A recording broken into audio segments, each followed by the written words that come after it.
Hi friends, welcome back to my channel. ఈరోజు మనం dry fruits నువ్వుల లడ్డూలు ఎలా తయారు చేసుకోవాలో చూద్దాం. ఈ నువ్వుల లడ్డూలు రోజు ఒకటి తింటే చాలండి. పిల్లలకి పెద్దలకి ఆరోగ్యానికి ఎంతో మంచిది.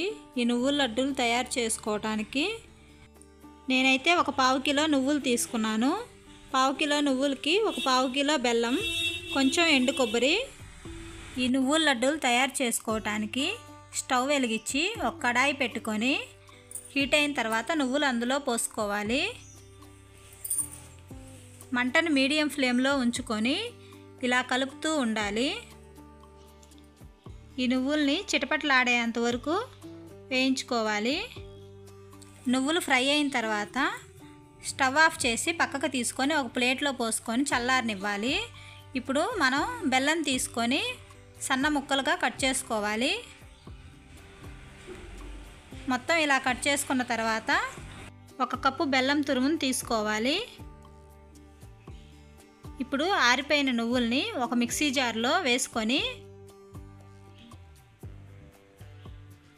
కచ్చిపచ్చాగా ఒకసారి మిక్సీ పట్టుకోవాలి. ఇప్పుడు మనం తురుముకున్న బెల్లంని ఇందులో వేసుకోవాలి.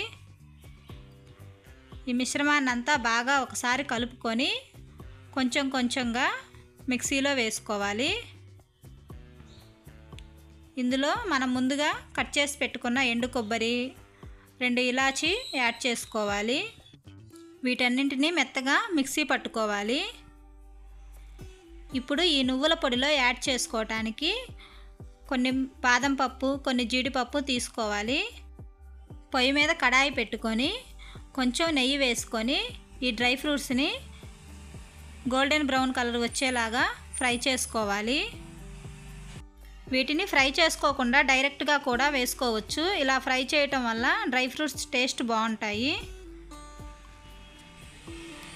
ఇలా గోల్డెన్ బ్రౌన్ కలర్ వచ్చిన తర్వాత స్టవ్ ఆఫ్ చేసుకొని పక్కన పెట్టుకోవాలి.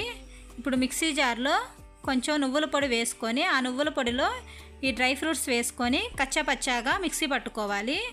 ఈ మిక్సీ పట్టుకున్న వాటిని మొత్తం పౌడర్లో కలుపుకోవాలి. ఇప్పుడు 1 స్పూన్ నెయ్యి వేసుకొని ఈ పిండిని బాగా కలుపుకోవాలి. ఒక 5 నిమిషాల పాటు ఇలా బాగా కలిపామంటే మనకి లడ్డూలు చుట్టడానికి ముద్దలా వచ్చేస్తుంది.